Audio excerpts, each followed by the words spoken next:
Good morning, Neil. Good morning, Mark. How are you? Yeah, very well indeed. Thank you. Good And, of you to join us. and congratulations on being a grandfather. Grandfather for the third time. Yeah, that's the beard was a fashion accessory. Now it's just required. Well, you've got a lot of duties around the Christmas time then, have you? Coming up? Yeah, and do you know the other thing as well? It's my wife's birthday on the July the 17th. It's my daughter who's just had the baby on the 18th, and lo and behold, I've got another one in July as well. So July in future is going to be phenomenally expensive. But yeah, there you are. I've already given you a bit of a bit of an intro, and I always start with the same thing. Are we looking at a positive month? What are the scores on the doors? Neil, take it away. Well, we are looking at another great month. Currently, obviously, we've got still today to go, but we're over £5.75 billion worth of work that we've researched here at the Builders Conference of contract awards. So, as we say, it used to be, I think we're going to have to revise it. It used to be a £4 billion average, but now I think we're going to have to revise that and put that average up to 5 billion because we're hitting those marks on most months now. Yeah, you know, I've been talking about this recently, and every time I do mention that £4 billion monthly benchmark, it seems that it does. It gets further and further ago. It must be what 2.5 years ago that we last were bumping along at 4 billion. So yeah, I think we need to revise our predictions now. Absolutely, I think you're right. Yeah, it's. And also, we're now sort of like well above 85 billion as a rolling year. So we used to say about between 70 and 80 billion. So yeah, we might have to revise our figures over the next few years. Unbelievable. So obviously, the second question is: who were the big winners? Who tops the table this month? It's a new type of company this month. It's a company called TSL Projects, who are actually owned by, and I hope I say this, it's the Tonro Group. And we've been discussing this over the last year or so, but the rise of distribution centres, hubs, warehouses, because of obviously the way we now buy online. And this is their largest project that they've actually secured, or the largest project we've got here, is for a £350 million distribution centre, food manufacturing and technology, and that's in Derby. And it's the former, I think it's pronounced Celanese site. So it's a production facility up there in 350, and they've won a couple of projects. Obviously, the other project is about £50 million worth of work. Second on the list is Lang O'Rourke, a very familiar name to the world. And the largest one of their projects that they picked up is in London. It's Timber Square, Lavington Street, and it's £195 million worth of work. And that's for, I've got down here, 370,000 square feet of mixed-use space, including 350,000 square foot of Grade A offices and affordable workspace. And the client there is for Landsec, so a pretty significant client as well. Third on the list is Multiplex, and they've picked up another large project, a £300 million project, and for some offices in Leadenhall Street. It includes retail units at ground floor, and the client for that is Brookfield Properties. So the top three there, well over £300 million worth of work each of them. That's fantastic. It's interesting to see Multiplex and Lang O'Rourke back up the top. I mean, obviously they're an ever-present force, both of them, but they haven't been at the top of the table for quite some time. So that's quite interesting to see. Yeah, you're dead right. They've picked up some work through the UK, but they haven't been up at the top echelons of the BC Live table. I think the other one that I find interesting is the fact that we're talking about mixed-use developments. Obviously, the Builders Conference very kindly supply us with our project leads information that we run pretty much every day on the Breakfast Show. And just recently, mixed-use developments do seem to be very much the flavour of the month. You know, the mix of retail and accommodation and hotels and restaurants and accommodation. You know, all of that, I guess, is part of solving the housing shortage. Yes, yeah, we're still nowhere near our target of something like 250 units per year. 250,000 units, sorry, per year to actually meet the demands of the UK population. So yeah, mixed-use developments will be slowly, or not slowly, but quickly coming to the fore, and yeah, hopefully solving that issue. Yeah, absolutely. Have you got any more notable projects that you'd like to shout about? Yeah, fourth on the list is, and this month is for a new EFW incinerator, and this project is where is this? This project is in Leeds, and it's being project managed and run by Hitachi. So it's obviously their equipment that's going in there, and it's at the Skelton Grange Power Station site, just off the junction 45 of the M1, and that's a £250 million project. And one other one to talk about on the large scale side of things is there is going to be the redevelopment of the site to provide a new Chinese embassy, and that's at Royal Mint Court, Mint Street in London. And surprisingly enough, the company that's going to be building that is the Beijing Construction Engineering Group. So there was no guessing who really was going to be doing that project. But that's a £200 million project there, and that's part restoration of the Grade 2 listed building, and obviously providing a new embassy behind the scenes. And we normally talk about the number of projects, and this month the most number of projects picked up is by Kia. Normally we see them as something like one a day, but this month is a little bit less. At the present moment in time, as we sit here today, it's 10, and that's a combined total of £187 million, largest of which is for some preparatory works and some enabling works for HS2. It's highways and utilities enabling works. We always think that maybe just HS2 is just a straightforward line, but obviously you've got a lot of diversions and of existing roads, existing utilities, etc. So yeah, they've picked up that project, and that's around where is it? It's the phase 2A of the project from Birmingham to Crewe. So it's enabling works for that. It's in early environmental works. So we can see there that already we spoke about HS2 and HS2A, which is the link off. We're already preparing some of the work from some of the areas for that to actually happen. So it's all good news for construction, really. Absolutely. So another key metric that we always look at is the number of companies that have picked up more than £100 million worth of work. How we're looking on that this month? Yeah, I look to the side because I've obviously got the screen open here. Exactly. As we speak live, it is 14, and it goes, over the 100 million, and Galliford Try are in 14th place at the present moment with £104 million worth of work this month. No, I think one of the things that we need to bear in mind, I know we've got out the habit of talking about summer and holidays and stuff, but we are in July. July and August are traditionally the slower months. So, the fact that we're at 5.7, knocking on the door of 6 billion in a month where, some people will have managed to get away on their holidays, even if it's only, 20 miles up the road, that's still a phenomenal figure, isn't it? Yeah, it is. And we are finding now, actually, more and more people at this present moment in time are away. They've taken leave. As we know, we don't know whether it's going to be, obviously it's their own, but whether it's in the UK or not. And that actually means that I think the UK entertainment and hospitality sectors in the next 18 months will probably have a little bit of a boost in the way of construction. And I know not far from me here I'm in East Sussex, but in West Sussex, Centre Parks are looking at doing a new village, which is about £400 million worth of work, just off of the M23 along the Balkan Road. So if they're going to put a £400 million investment there as well. So everything is looking pretty good. But yeah, we are seeing, going back to the holiday period, we are seeing that a number of people that we speak to on a regular basis are unavailable because they're away on leave.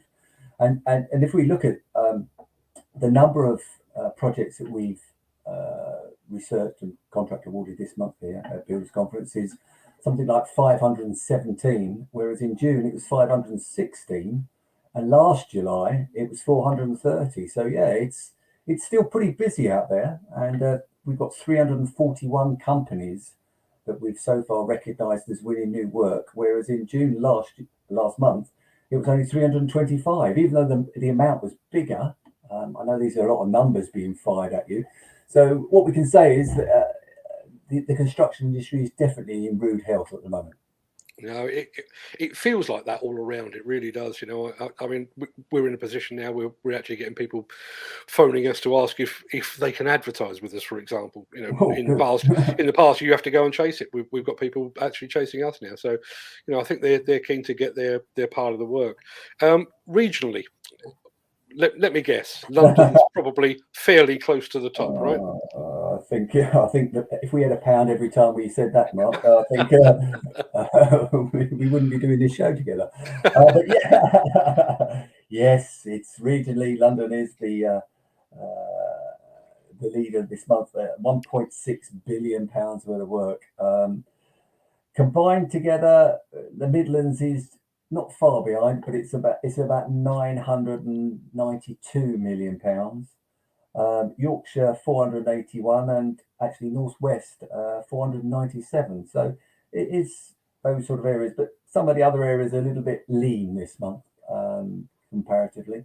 And Scotland is only just over 250 million pounds worth of work. So yeah, but London once again. But that doesn't include, you have got the home counties on top of that. But this month, the home counties don't seem to be have as much work as contract awarded as we normally see. Actually, it's just a lot of them are below 100 million pounds. What about the sector split? Again, let me consult my crystal ball and take a wild guess that house building is again fairly close to the top. Yeah, there's your pound again. This is too easy. Yeah. It's 1.5 billion pounds worth of work is housing. But second this month, second this month is offices, because I spoke to you about the project in Leadenhall Street, which Multiplex have secured. But third is now this month warehouses, distribution centre, and factories. So I do see that as a good sector to be in at this present moment in time. And fourth is education. So we're putting some money back into the education sector as well. Our chat is pretty busy, but I know as you've got the figures there close at hand, we've just had a question. How did Wales fare this past month? How did Wales fare? If we look at Wales, just about 60 million, which is pretty poor this month. So we obviously there was a moratorium not so long ago, wasn't there? We were talking about they were looking at all their roads, and I hope that hasn't, because that will be the infrastructure for getting to new distribution centres, etc. So if you haven't got the roads, why would you put a distribution centre in the middle of Wales? So I hope that's not going to affect the outcome of their construction. Absolutely right. Looks like you're going to be working for a little bit longer, Ken. I'm sorry to say. No retirement imminent for you. Now, while all of that's been going on, Neil, the construction sector has been making the headlines for a whole variety of reasons. See if I can press right. Okay, so that we've had the rise of bricklayer wages. We've had materials availability still declining, and we've got plant sales up by 70% year on year. Which it's hard to say that any of that is bad news. It's the implications thereof, I guess, that is potentially bad news. So taking those one at a time. I'm old enough to remember the loads of money character from the 1980s, and obviously that was a plasterer. But you get the very distinct impression that that's the situation we've got with bricklayers now, and possibly even HGV drivers as well. Oh, definitely on those two, and I don't think loads of money is going to be far behind that either, because obviously once you start the process of trying to find bricklayers, it's not far after them that you're going to be requiring the plasterers and the second fixers. So. Yeah, and this is a worrying kind of episode, really, because we haven't highlighted how good the construction industry is for employment, and we've relied heavily upon personnel from not just this UK, but obviously around the world and especially Europe over the last 4, 5, 6, 7 years or whatever. And probably we've taken the eye off the ball in our schools and colleges and not promoted how learning a trade and getting into the construction industry can be, because it's a great industry. I keep saying to everybody, it's a great industry. It's tough, no matter what, it is tough and you have to work hard. And it isn't always plain sailing. There's rainy days out there, there's cold days out there and everything else, but it is a fantastic industry. And what will happen is the knock-on effect of this will be, if prices begin to rise, obviously many bids are initially provided on a fixed price basis.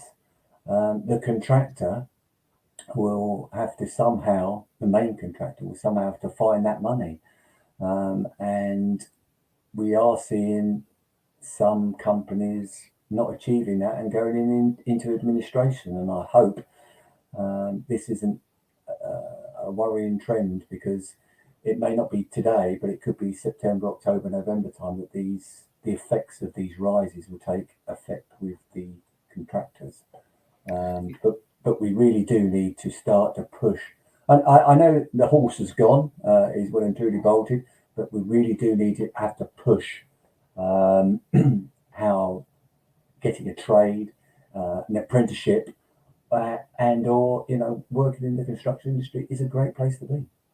Yeah, I mean, I guess my other concern with that is you often see wage rises, particularly sharp wage rises, as a precursor to inflation. That's kind of the spectre that lurks in the background and can bite you on the back end when you're not paying attention, isn't it? It is, and once you start to see inflation, then you see interest rates go up, and then the whole economy of things is quite difficult. But the other one on there is, we were talking about is HGV drivers. There is a huge hole in the number of people that can actually drive those HGV, and that once again was never highlighted as an industry to go in. It was kind of I don't know. It was, people used to fall into it, but I think we've got to push that, because if we're going to be putting things through on the roads, then we've got to have HGV drivers. And I know the knock-on effect is no deliveries to site, and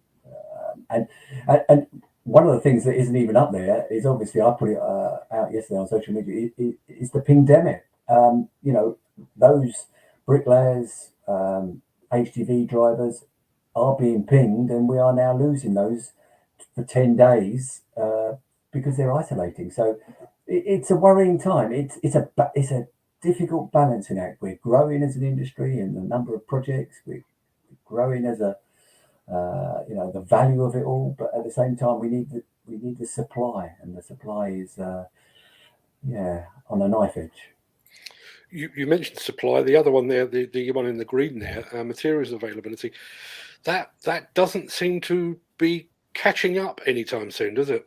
No, it hasn't, and it's because some of those materials are coming from abroad, so you need a HGV driver to do that. There's another issue. We're not opening, or we haven't increased productivity throughout the UK, so we're not meeting the demand. So it goes down to many different places. I know that still cement is still very, very difficult to obtain, and there are sometimes limitations on the number of or the amount that you're actually allowed to purchase. And what you'll get there then is maybe inflation, because people will say, well, I'll pay you 10p more. And because we've had such a tough time over the last 18 months, businesses will look at that and say, okay, if I can make a little bit more, I'll take that price. So, it becomes an inflationary issue. Yeah, I mean, the other one there, which I know you and I don't not often talk about plant, but plant sales up by 70%, and the bit of the plant industry that is bounced back the strongest is telescopic handlers, which are obviously widely used on house building, which I guess that echoes everything that you've been saying over the past few months, well, past few years actually, about the rise of house building. But we've now got a situation where And I'm actually seeing this in press releases now, that people are buying equipment based at least partly on lead times. There are some manufacturers that can come up with the goods now or next week, whereas others are sold out until 2022.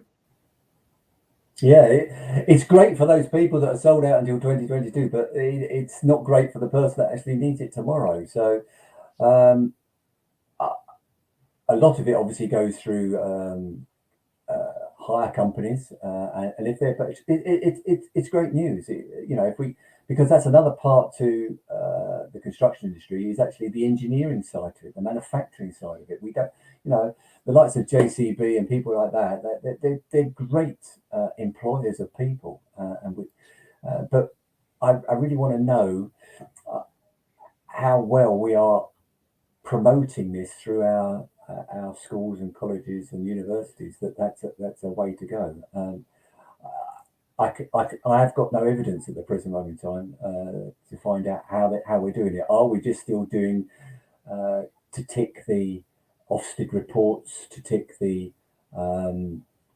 league tables for themselves, so people go? So we're not actually providing the education for what we actually want in the future. That's something that needs to be looked at. I think the other thing, and Ken, our regular poster there, Ken Hatter, has pointed out, we lose red diesel April next year, and that's going to have a knock-on effect as well. Obviously, with the plant industry as well. So big, a lot of money, isn't it? It's a lot of money, that is. Yeah. So it's a strange old month this month. Obviously, knocking on the door of 6 billion, another very, very positive month. But you just get the impression that there are spectres lurking outside the door that could knock at any moment, don't you? Yeah, I think you were speaking yesterday. I was listening to your show yesterday. You were saying we should fix the roof while the sun is shining, and we should. And part of that fixing of that roof is producing more people to come through the ranks and to promote the construction industry. It's not just a case of getting our own house in order regards warehouse, what we look like, etc. It's actually the chain of people coming through, and we need to start to get out there. Yeah, no, I think you're absolutely right. Well, we've had loads of comments, but none specifically for you, Neil. So I'm going to let you get back to the day job, because I know you've got some important business to take care of, which I won't dwell on, but I know you have. So I'm going to let you go get on with the day job while I deal with all this chat, and I shall speak to you this time next month, I would imagine. I look forward to it.